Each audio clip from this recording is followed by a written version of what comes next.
Okay, you know what? We're not going to go into this. I would call John Miss, but I would not call him Mr. It's very complex. God.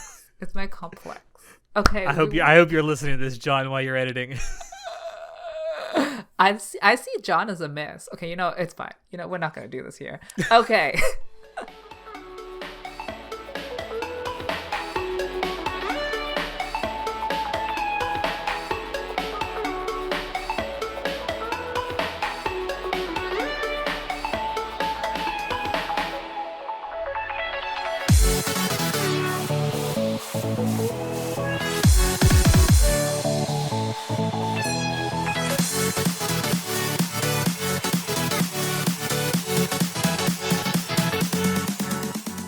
Hello, everyone, and welcome to Anime Club After Dark, the podcast that delves into all things anime, manga, and otaku culture related.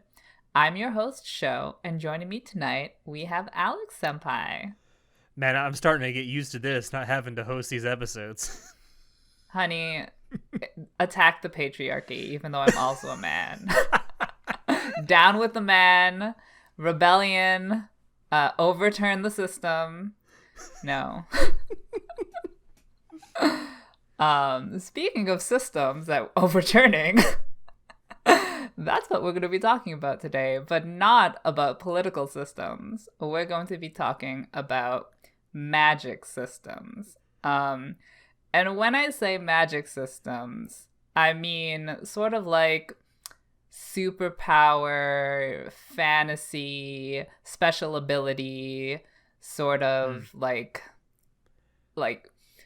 improvements to your body that you kind of see in a lot of shonen fighting anime. Like, for example, let's just say One Punch Man, you know?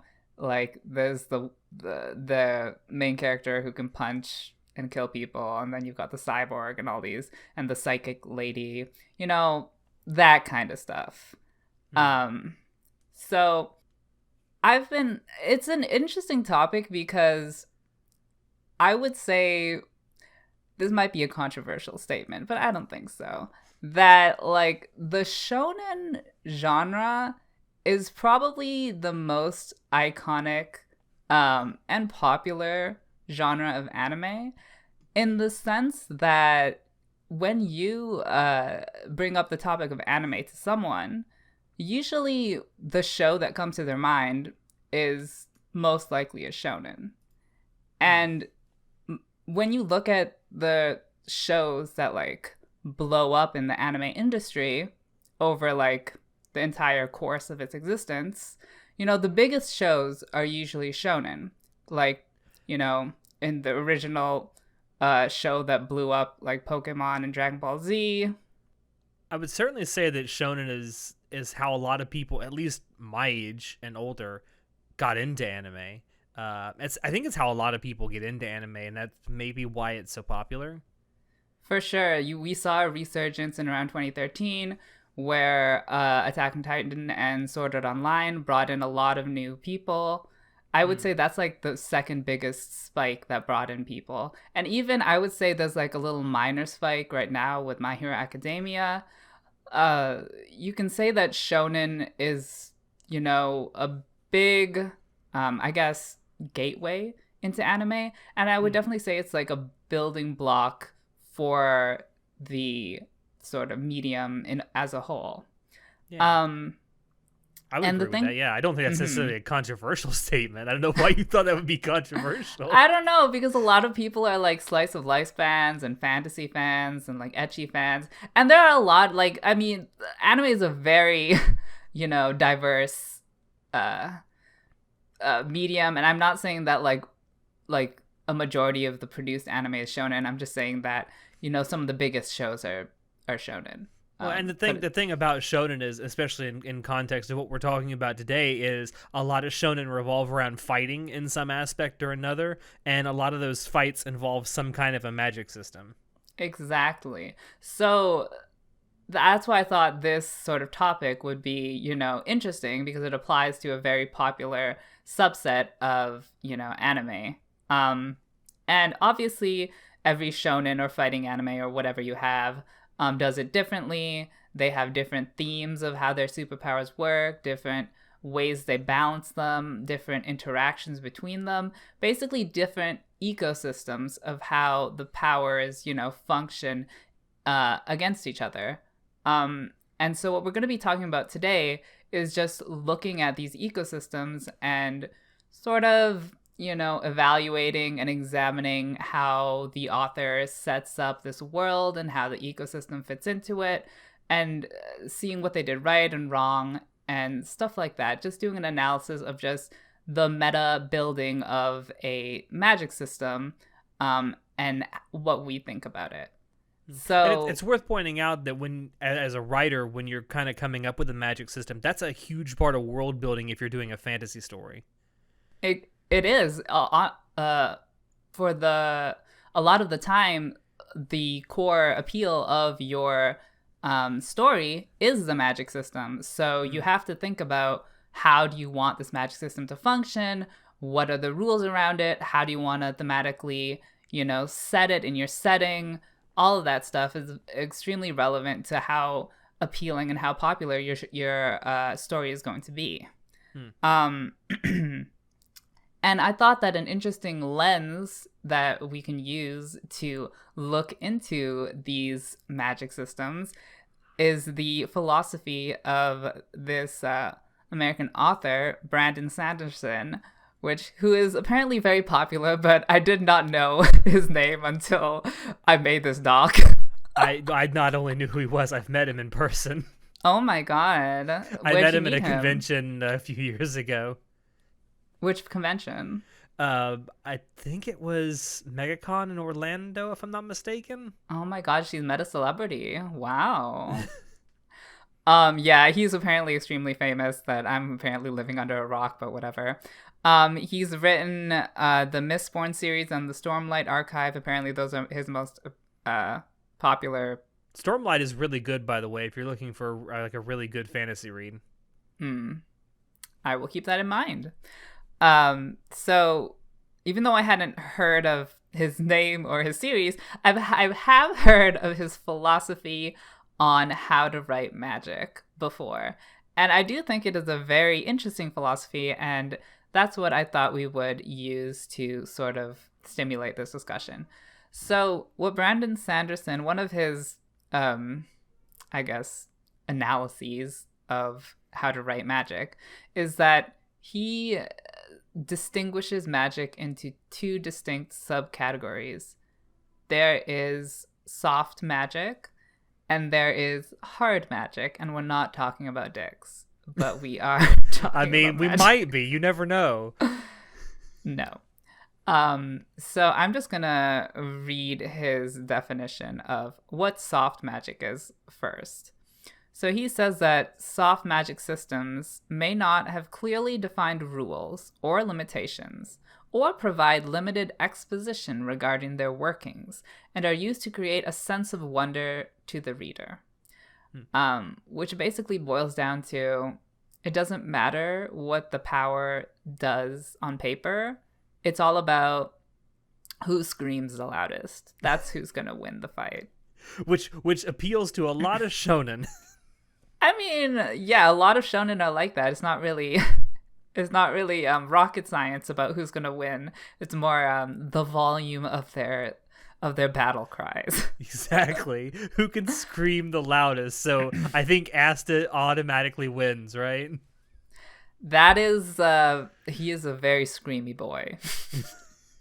Those poor vocal cords. Yes. And just in contrast, so that you can see the difference, he describes the other type of magic, hard magic, as a system that follows specific rules. The magic is controlled and explained to the reader in the narrative, detailing the mechanics behind the way the magic works, and it can be used for building interesting worlds that revolve around the magic system. So basically, the magic has very specific rules, and you as the reader are told the rules beforehand, and then it's not about who screams the loudest, it's about who can use their power in a creative way. And I would say one of the most iconic shows for that would be Code Geass, because that show is all about how Lelouch uses his power in creative ways, which we as a reader already know how the power works, in order to solve the conflicts. So a easy way to actually think about the difference between them, at least in my opinion, is a soft magic system is basically using magic as an accessory to the story, whereas with hard magic, the magic is the story. I would say yes, in the sense that like hard magic, the center of the plot, like the actual the conflict and the resolution of the plot are all about the magic system in a hard magic system. And in how it's used. Exactly. Whereas in a soft magic system, since, it's not really relevant how the magic works, the plot could be more focused on the character arcs, or more focused on the setting, or more focused on the mood. The plot doesn't have to revolve around the magic system. It can be different aspects of the show. Mm-hmm. So soft magic systems are more, I guess, versatile in how they can tell their story, whereas hard magic systems are very tied down to one way that they can do it. It's also worth mentioning that I think that soft magic, or at least anime that utilize soft magic systems, tend to be more reliant on things like character and visuals than the actual story itself. For sure. In climactic scenes in soft magic, since we don't really know like the limitations of how the magic works, you can't really have a climactic scene be just like a person just saying, I used my power and I won. Haha. That wouldn't be interesting. So what they have to do is they have to rely on other aspects, and oftentimes that aspect are really amazing visuals and really amazing soundtrack, which is like a lot of shows I watch for that in itself. Like, it doesn't have to be a super complicated show. It's just really enjoyable to watch. I think a good example, like, you have stuff like Mob Psycho 100, Tokyo Ghoul, and Fire Force, and I guess we'll go with those three. Like, they are known for very, very super stellar, amazing visuals, but the magic, like, there's no rules. We're not told what the rules of the magic is. It's basically who screams the loudest. But it's still interesting to watch because it's so pretty, and or in Tokyo Ghoul's case, who edges the edgiest. Yeah, who has the most pain? Who who cries the most? But it's honestly like soft magic. It oftentimes boils down to a more visceral experience. It's more emotional. It's more like that, rather than hard magic is more of a cerebral experience where it like wrinkles your brain and tries to make you think. Like, you can, with soft magic, you can typically have these great like action-packed fight scenes, but it's not like the same thing couldn't happen without the magic in it. Like, a great example, I think, is in the most recent season of ReZero, right? Like, there's literally a scene towards the end of it where Subaru's like, how do you use that spell? And Beatrice is like, you just say the words. It's like, all right. So ReZero, I think, is a very unique, I put it as a soft magic system. But I think it's very unique in that the show itself is very cerebral. But the cerebral part of the show isn't necessarily the magic. The cerebral part is that it's a mystery and you have to solve the mystery. Yeah, it's magic that's used to solve a mystery. Exactly. And it's more about it is honestly more about characters. It's a more character driven story and a mystery driven story.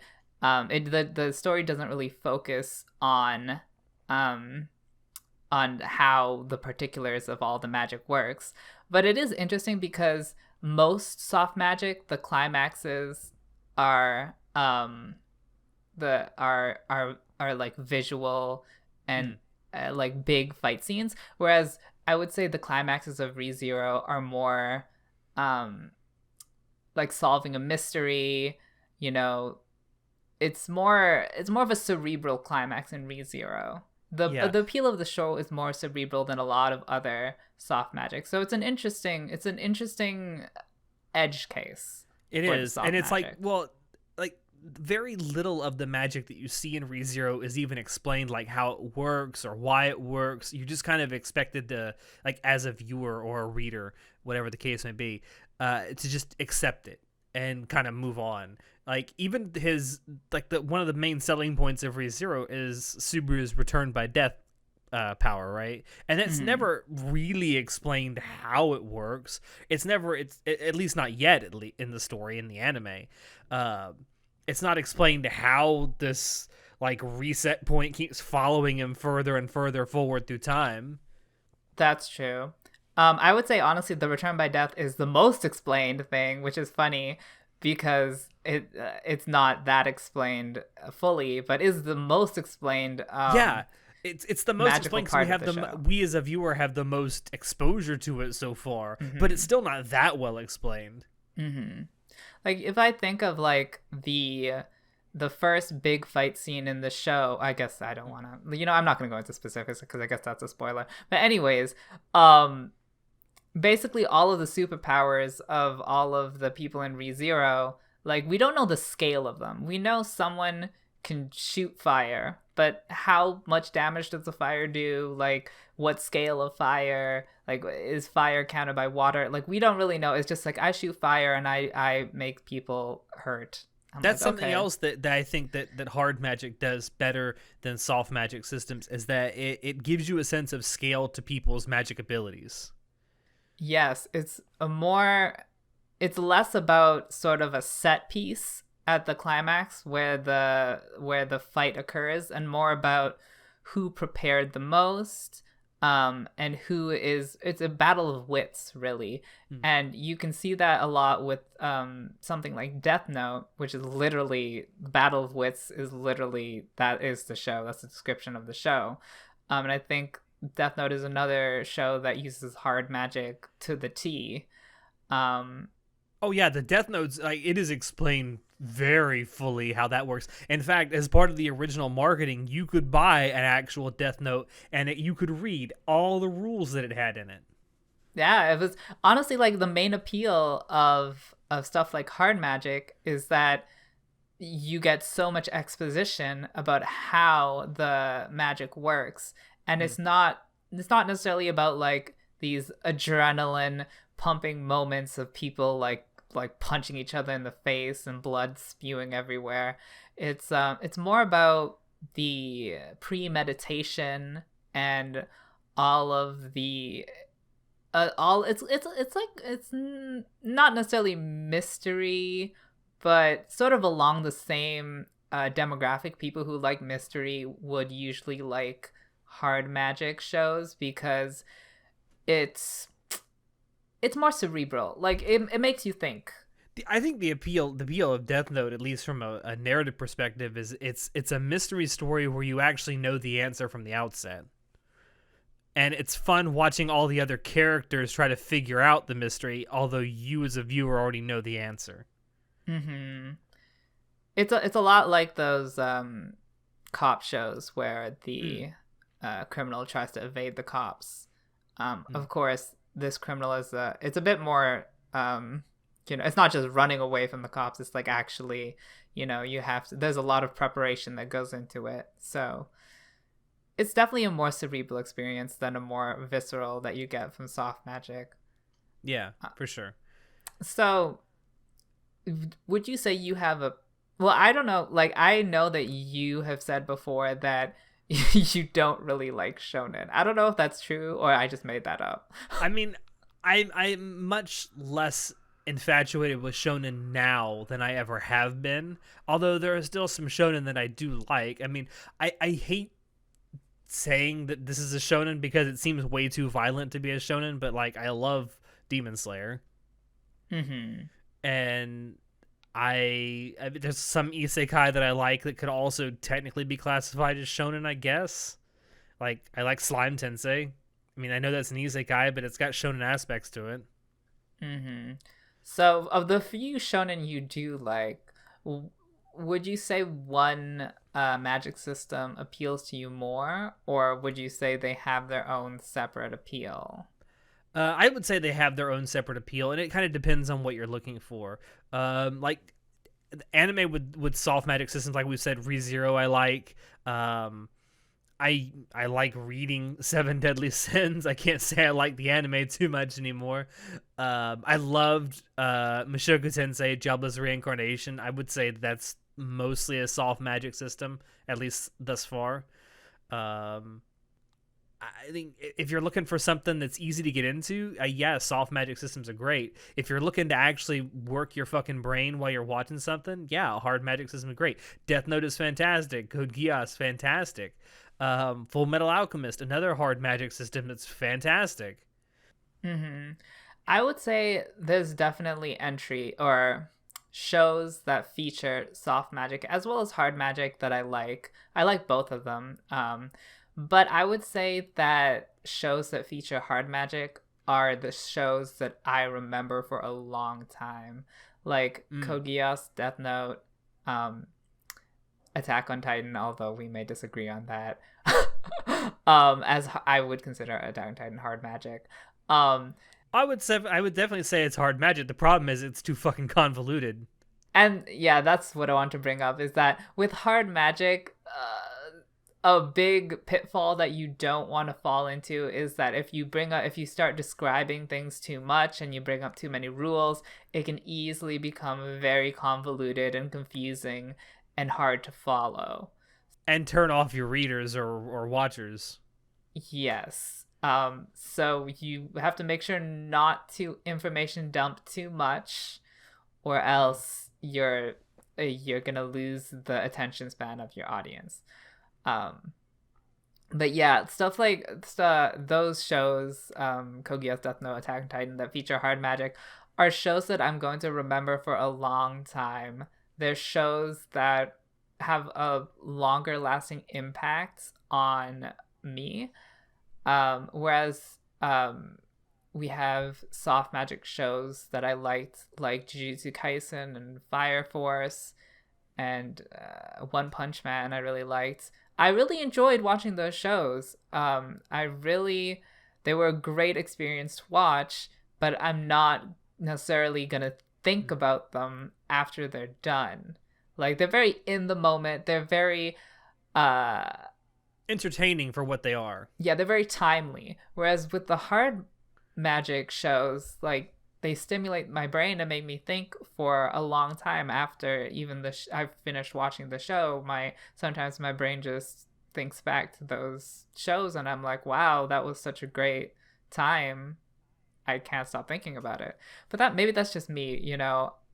But I think it's because a lot of the shows that you've talked about, and even ones we haven't talked about, that utilize hard magic, it forces the writer to actually have to come up with creative solutions. I mean, you can argue the merits of whether the solutions work or not, but it forces writers to actually have to come up with creative solutions to solve the conflicts in the story.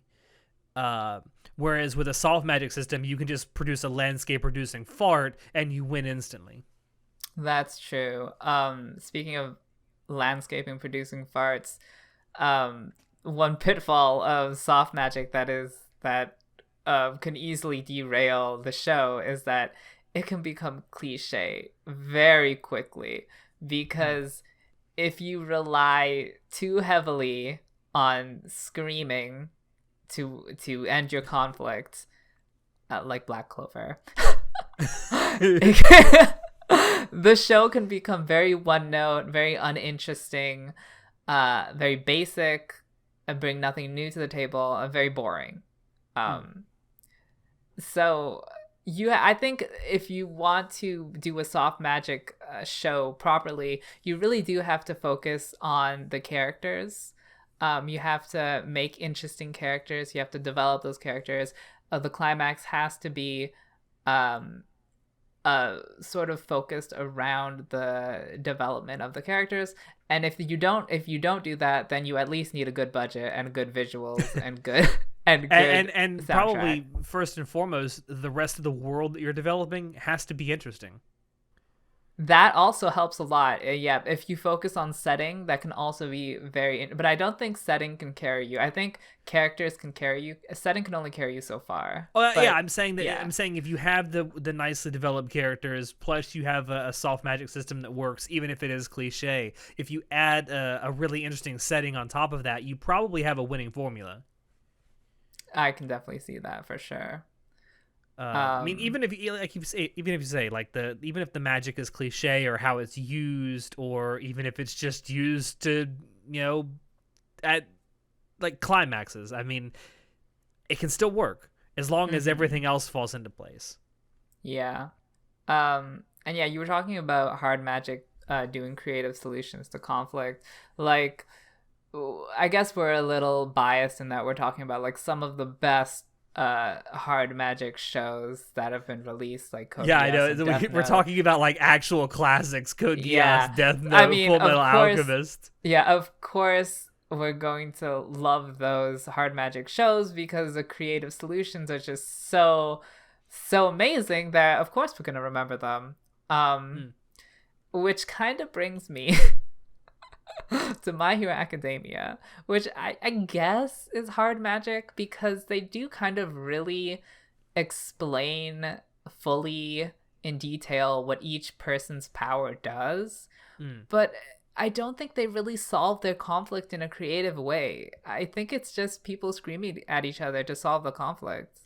It's funny because I like to think that My Hero Academia actually has a hard magic system that's utilized like a soft magic system. Honestly, it feels like that, and I feel like that the hard magic part is kind of lost. It is. It's kind of why I don't give a shit about My Hero Academia anymore, to be honest with you. It's because, like, okay, you got these interesting powers, and, like, okay, some of these characters are just really cliched shonen stereotypes, whatever. But I mean, at least use these powers creatively. Like, every character is given this unique power that seems to fit them personality-wise, and that's cool. But then all you do is try and scream at each other and just blow shit up. Like, I mean, come on. Yeah, the thing about My Hero Academia is that, like, you explain the powers, but you don't use them for the creative solution. You have good visuals, but they're not good enough to carry the show. I will say one thing that My Hero Academia does that I really wish more fantasy-oriented stories did is they actually show practical applications for the magic that they use. Oh, that's true. I really wish that more fantasy stories did this because so many, especially in anime, the only time you ever see the magic is during a fight. And I'm like, okay, these people have these powers all the time, right? They don't have to be fighting to use them. Surely these powers can also be used for practical purposes. I think that the setting and the theme and the general sort of feel of My Hero Academia is its strong point. If anything, it does that. I mean, it is a superhero kind of story. It kind of sets itself up as like a Western-esque superhero type story, just told through an anime or manga lens. But it also reads like modern fantasy, right? So, I mean, like, Durarara did this. I mean, and it did it so much better. I mean, obviously the magic in there is very limited, but if you're going to do like a modern fantasy thing, show me modern fantasy. I mean, of course, Durarara, the setting, I love the setting, but I guess the main appeal of Durarara was, I guess, the mystery, or I would say the directing. Really, it was the directing. Well, but there's a lot of really great characters in that too. Of course, I do like the characters, but I mean, the unique thing about Durarara is the directing. Yeah, and like I say, in Durarara, the magic is very limited, but it is there. Yeah, my criticism. I also fell off the. I liked My Hero Academia for a time, and then I fell off. I kind of got bored with it. Yeah, my criticism is that it honestly it does borrow a lot from both hard and soft magic systems, and I don't think it fully evolves to bring those aspects of the system to full fruition. So I feel it's like if just it committed to one or the other, it might actually be better. for sure. But the fact that it tries to straddle the line, like there are anime and fantasy stories out there that do straddle the line between hard and soft, but My Hero Academia tries to have both at the exact same time, and it doesn't work. Yeah, I don't think there. I feel like when you try and go with the middle ground between the hard and the soft, it might not work out. Which is interesting because I have, as an example of something that is the middle ground, is Overlord, Mm. because Overlord, at least in the novels, goes in such in depth about. Actually, I was going to say it goes in depth about the how all of the magic works, but I don't think it actually does. I think it goes more in depth about planning how to use the magic rather Yeah. than how the magic actually works. Which you can, for some of it at least, you can infer how the magic works through that, but not all the time. So yes, I feel like Overlord. It's funny because okay, I'm a little biased because I'm pretty sure the author has said in Overlord that he has based the show on Dungeons and Dragons. Like it's heavily inspired by Yeah, Dungeons and yeah, Dragons. pretty much. He said that it's heavily influenced by it, yes. And me as a someone who has recently got into Dungeons and Dragons and is like very in uh the know of how that game works, um can easily extrapolate how the world of Overlord works without the author having to explain it to me. So from my perspective, there's a hard magic system in Overlord because Mm. I know the source material Dungeons and Dragons, and I'm applying that. Like it's obviously a hard magic because it's a game, you have to play it, so I'm applying that system to Overlord. But it's not actually in the actual story of Overlord. They don't actually explain much.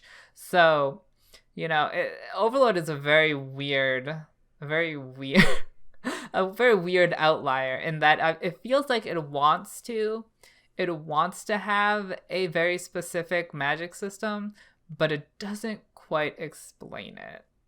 Yeah, I mean, like you say, there's detailed explanations of characters planning on how to use their magic, but very rarely does the author go into any great detail about how the magic itself actually works.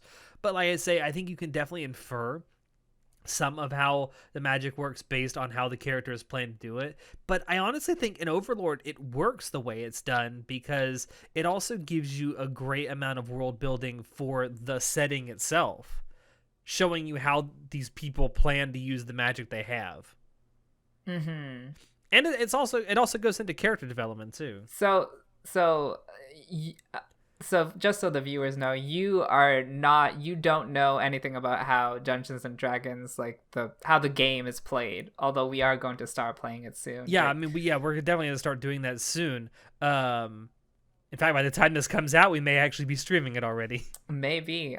So when you watched Overlord, did you think that the magic, how it interacted, was cheap, or did you think it was fine the way they explained it? In the novel or in the anime? In Because the novel. I have two different answers to I think that. we all agreed that the anime did the novel dirty, so we'll just talk about the novel. Well, the first season was all right, but everything else is like, Like, I could would you say- hand wave the minimal explanation of the magic in Overlord, or did that bug you?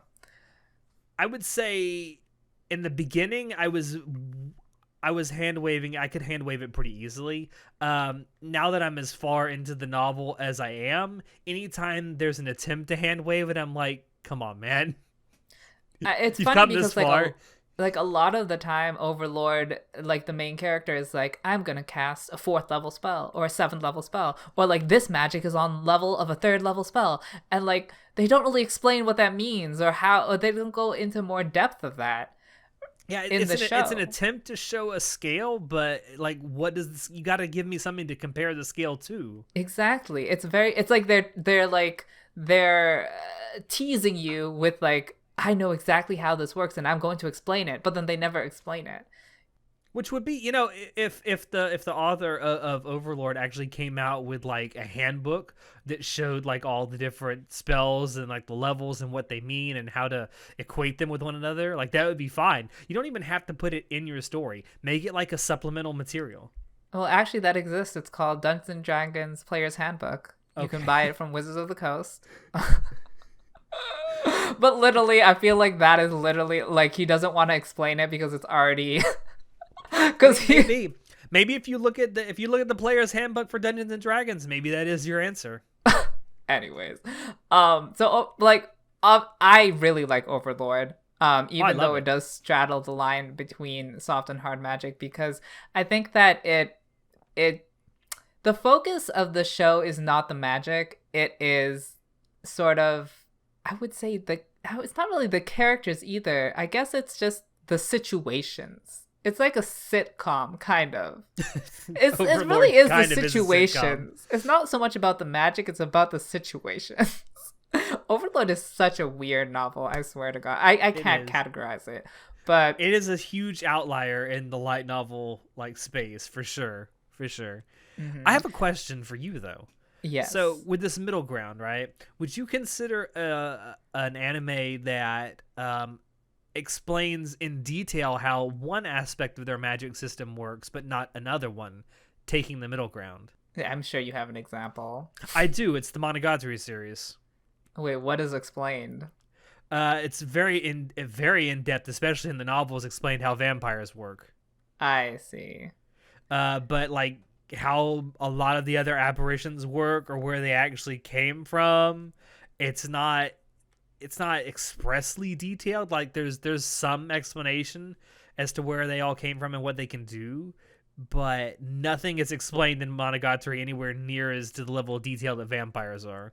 Yeah, I mean, I watched Monogatari for the script, not so much for the setting, but I Mm. can see if I did read the novel and I read about the vampires, and I was interested in how they sort of built the world or the setting around vampires, I might get a little annoyed being like, oh, so you're gonna give me all this information about vampires and not about all the rest of the stuff, and that might annoy me. Mm. But in general, I mean, like, in general, a show cannot like have a perfect plot, perfect characters, perfect setting, perfect everything because Mm. there's a limited runtime and you have to focus on something. So as long as you do something right, um, and do the rest mediocre, it can be a good story. True. Um, I was just wondering if you would consider something like that to be a middle ground, or if it's just like soft magic with one aspect of a hard magic system. oh, that's difficult. I It's Because hard I to mean, like, say. I think a lot of people agree, especially fans of Monogatari. You don't come for the magic; you come for the character interactions.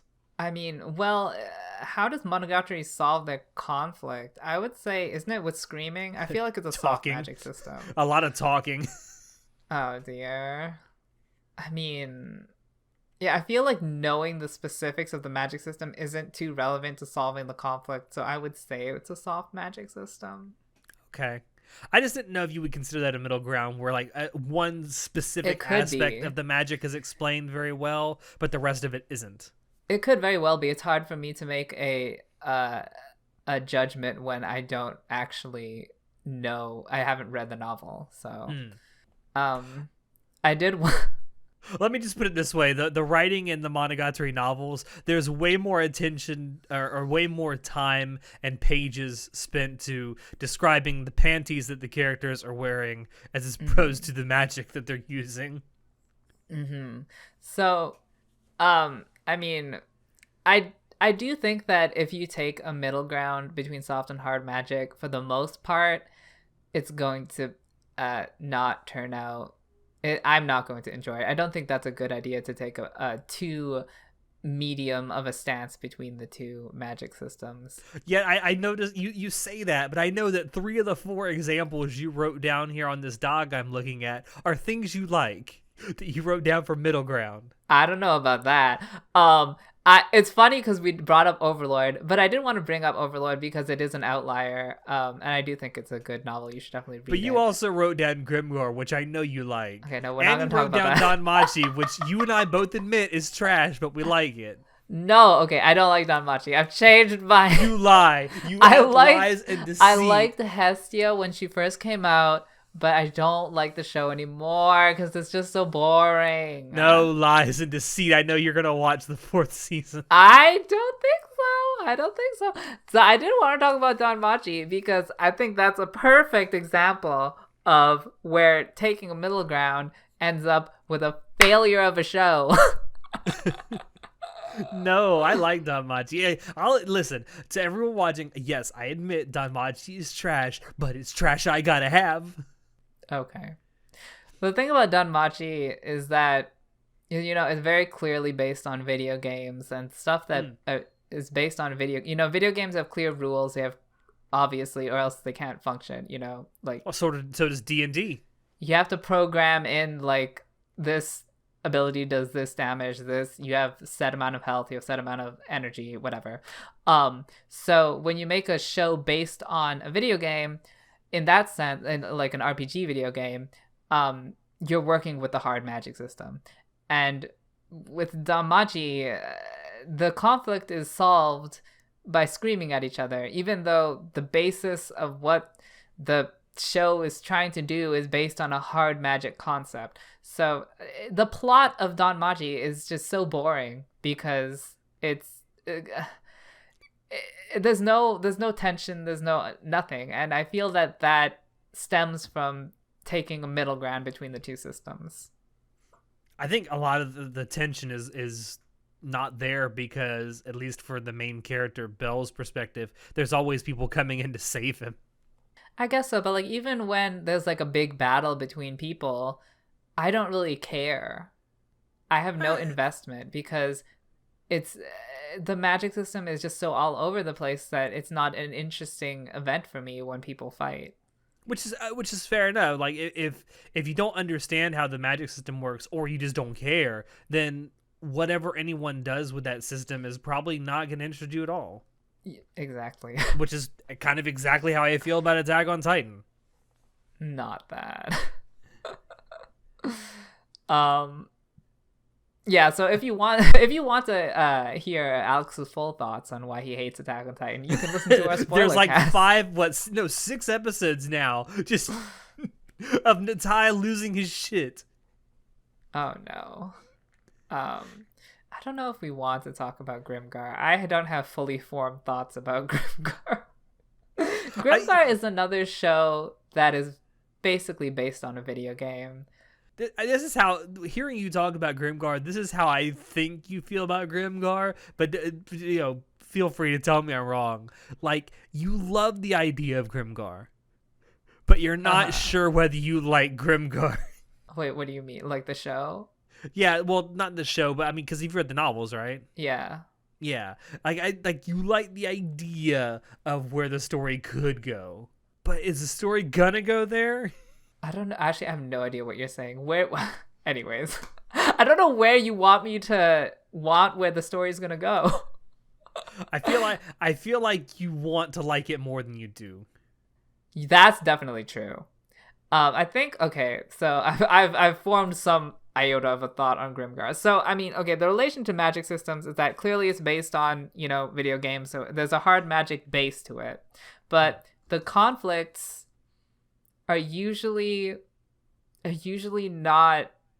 There's a few conflicts at the very beginning of the show and novel where they use tactics and they use, a good distribution of their abilities and how they interact, and that's very hard magic, and that's very, good. I like that. But as the show and the novel progresses further and further, it's less about tactics and more about um you know, it just fights just happen. They don't There's no tactics really. They just happen. um and I'm kind of hung up on Grimgar because I think as an adventure story it's very good, but as a hard magic story, which is the sort of base of the fighting system in Grimgar, it's not good. I really like the idea at the beginning where they like really faithfully replicated RPG fighting with a healer and a tank and a DPS, but they didn't really stick with that as the novel went on. So they went kind of morphed more into an adventure story. I do like Grimgar because it does adventure really well, but I certainly love the world of Grimgar. I do love the world of Grimgar, but as a hard magic anime, it kind of gave up that aspect of it for a different focus, so it kind of failed in that aspect. I haven't read the novels, but from just an anime perspective, I feel like if Grimgar had actually been a longer running anime, it probably would have been better. Like it's 13 episodes? Around that. Yeah, it's like a 12, 13 episode like single season anime, and I'm like there seems to be so much here that we never got to see, and it's like just bring it back for another season or two. I think you could get there. For sure. I think after what you see in the anime, the show becomes less about tactics, which is unfortunate because I definitely would love a show about, RPG tactics that isn't trash, but I guess we'll have to wait for something else that comes around. I also feel like in Grimgar's case, like this doesn't really have much to do with the magic system, but the reason that I kind of took to it, and I think maybe you too, is because I mean, despite it being a fantasy story and it is technically an isekai, it feels kind of grounded and it feels real because it genuinely feels like there are stakes at hand for these characters that they might not survive. Mm-hmm. And it also like goes out of its way to portray the characters, when they're bathing, when they're eating, when they're sleeping. It sort of paints, when they're shopping, it sort of paints a picture that they're like actually living in this world. They're real people. I'm pretty sure they went to the washroom as well. But like it really shows that like it does really make you feel like this is a real situation rather than a super fantastical situation that they're in. Anyway, I just wanted to bring that up because I think a lot of people have kind of forgotten Grimgar, and like it is really good. Grimgar is really good. I would recommend it. I would definitely recommend the novel. So I think we can segue into sort of our final analysis, kind of, where I thought it would be interesting to talk about Mr. Brandon Sanderson's 3 Laws of Magic, which are basically his recommendations on how to write magic. So his first law, or I guess recommendation, is that an author's ability to solve conflict with magic is directly proportional to how well the reader understands said magic. So basically, the more you explain how your superpowers work, the more you can solve the conflict with those superpowers. So in a hard magic system where they explain the superpowers, then the climax of solving the conflict, it makes sense that the superpowers would solve the conflict. But in a soft magic system where they don't, if you have like a large conflict happening and it's solved by superpowers, it's going to feel cheap because it's going to feel like undeserved because there isn't like it's not a creative solution. It feels very heavy-handed. In a soft magic system, you want to solve conflict in other ways, like with character moments or with aspects of the plot that you described more. And I definitely agree with this law, or recommendation, And it does very succinctly tie together what's good and what's bad about soft and hard magic, and depending on how, like, for, I guess, authors, it really helps recommend what are you envisioning for your story, and in that vision, it helps you decide whether to use a soft or hard magic system. Yeah, I 100% agree. I think, especially the part about how well the reader understands said magic, if you as a reader or a viewer don't understand the magic that's being used or the magic system that's being used, you're probably not going to enjoy it when the creator tries to solve a problem in the story with that magic. Yeah. I mean, I guess, like, looking at these examples of soft magic, like Fire Force, let's say, you could, or like just most of these, I mean, I guess they solve their they solve their conflicts by screaming, but the screaming is like more like a manifestation of their emotions. So, like, you could say that they're solving the conflict by having an emotional spike, which, like, is like, for oftentimes that's like friendship or like anger or like some sort of closure that they're finding. You know, it's usually an emotional moment, and then they scream, and then they solve the conflict, which would make magic sense. Is stored in the vocal cords. Yeah, exactly. Yeah, which I guess makes sense with that recommendation, where they're not necessarily using their powers to solve the conflict. It's more that it's the emotions that are solving the conflict. But maybe that might be too optimistic of a viewpoint, because a lot of these shows, like Jujutsu Kaisen, Tokyo Ghoul, One Punch Man, kind of do solve their conflict but with the powers that they don't explain. Or they just beat the shit out of people with their fists. Yeah, and I still find them enjoyable to watch, mostly because the visuals are so beautiful that I don't really care. Well, I guess it makes it so that I'm not invested in the plot.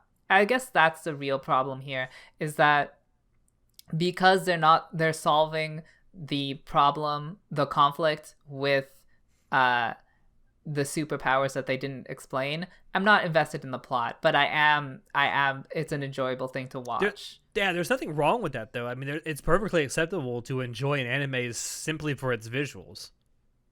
For sure. And I guess that might be a sort of discordance between the analysis of anime and looking at Brandon Sanderson's descriptions, because I believe Brandon Sanderson is specifically talking about written medium of novels, whereas anime, there's another aspect to. Yeah, I mean, with a novel, you don't have like an OST, you don't have animation, you don't have. I mean, I guess you could have art, because there could be like inserts with illustrations in them, but that's it. So yeah, so there might be a loophole to the first law, because you can solve the problems with poorly explained magic as long as it looks good. Well, as long as you have the budget to back it up, then it'll be fine to watch. I say solving the conflict may be a little generous. You can have an enjoyable episode or sequence. Oh yeah. And not necessarily have the reader or the watcher understand what the magic is doing. You definitely bring up a big point. Like the overarching conflict or the major conflict still should not be solved with unexplained magic, because that's just not an interesting way. You're gonna lose your viewers. But if you have like one little instance where a character is using magic and it's not really solved, like, so what? As long as the overarching story that's fine. Yeah. So that is interesting. We can talk about his second law or recommendation, which is that weaknesses, limits, and costs are more interesting than powers. Which I 100% agree with this. Yeah, 100% agree. Like in ReZero, a lot of the characters can just blast people, like completely just blow them up. Yeah, some character that looks like they're 5 years old can blast someone that looks like they're about 7 feet tall and weigh 800 pounds. Which is not too interesting. And that is sort of like an unlimited power in ReZero.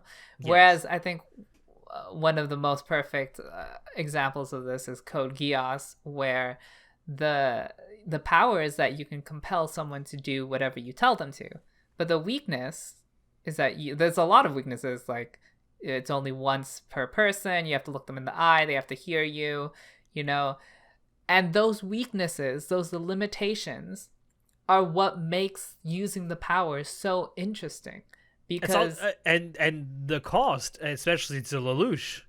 Oh, for sure, because I don't remember what he there's some cost on him specifically. No, I mean the cost of like how he's losing friends and he has to live this sure. like Yes. He has to live this like isolationist life. That's so this rule can apply to superpowers, but it can also apply to characters in general. So like for Lelouch, the limits and costs and weaknesses to his character, to his like mental state, are definitely more interesting than his strengths as a character. That's what makes us invested in characters as well. In my opinion, that's more like intriguing as a story point than the actual power itself, is the cost of him using this power to him personally. We love a broken man. We do. That's one thing you and I agree on. We like broken main characters. Stop. But yeah, even in stories without superpowers, you know, characters with flaws are 100% more interesting than perfect characters. For sure, because they're more relatable. They're more like there's room for growth. There's a story to be told. Whereas a perfect character, the story's already been told. There's nothing more to learn there. And the same goes for obviously superpowers. So that's definitely a great rule that Mr. Brandon Sanderson has.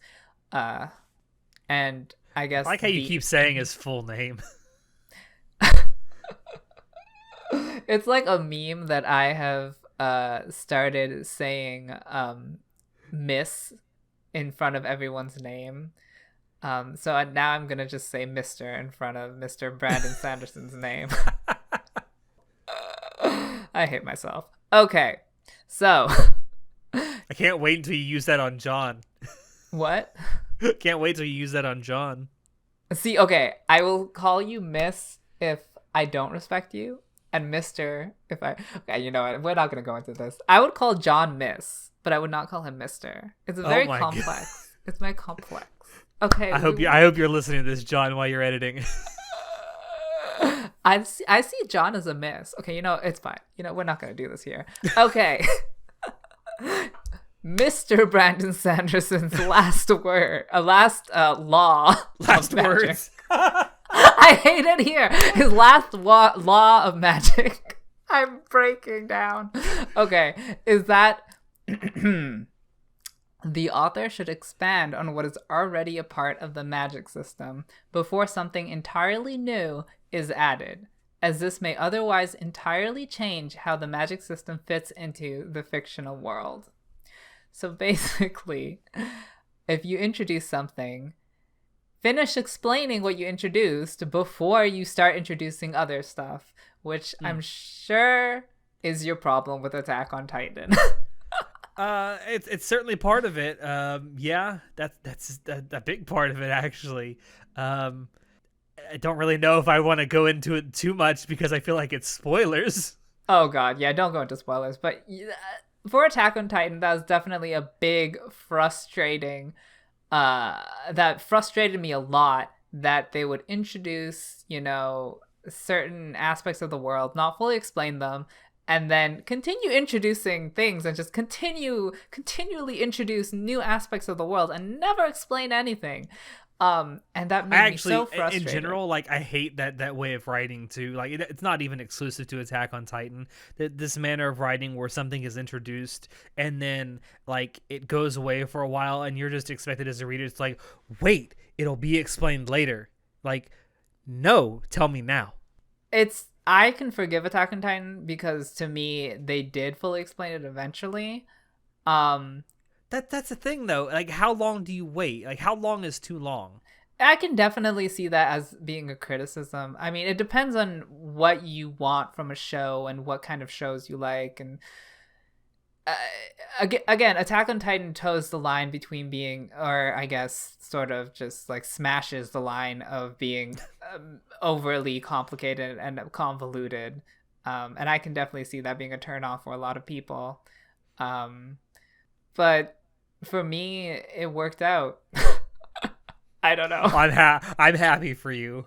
I know it did not work out for my sister who was watching. I think she watched like the first season of Attack on Titan, and then I attempted to explain to her how like all of the mysteries, how they got solved, and she was like, yeah, no, I'm done. And I'm like, I totally understand. See, wise woman. Yeah. Why can't we get her on this podcast? Girl. She'll just be squealing about Tamaki from Uran Host Club all episode. I see no problems with this. Oh no, not this. Like I said, wise woman. Well, so I mean, this last rule that he has, I would say, I mean, I guess you could say like Attack on Titan definitely falls into this, but for me, it worked out for Attack on Titan. So, but I do think that it is generally a good idea to explain fully your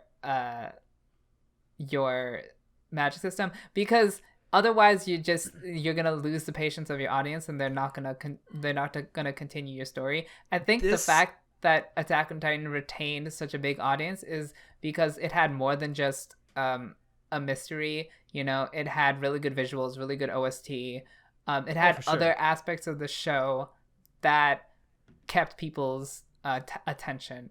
Yeah, I will say one thing though.